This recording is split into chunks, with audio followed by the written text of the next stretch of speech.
millet perişan abi.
Allah razı olsun.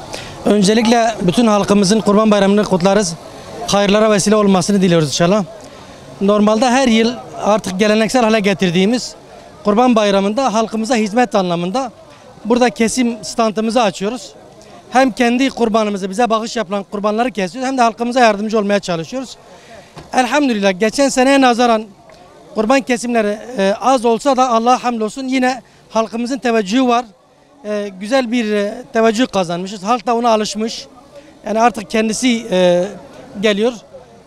Yani şu anda güzel geçiyor Allah'a hamdolsun.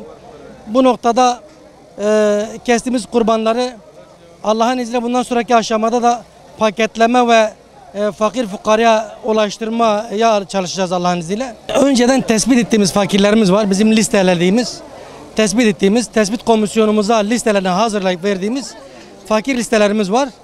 Burada kesilen kurbanlar paketlenir. Tespit komisyonu ve dağıtma komisyonu temsilcilerimiz var. O temsilcilerimize verdikten sonra onlar bugün ve yarın, ama bizim Allah'ın izniyle hedefimiz bugün bu fakirlere bu eti ulaştırmak. Yani her fakir sanki bugün kurban kesmiş gibi evine etin ulaşmasını talep ediyoruz, istiyoruz inşallah.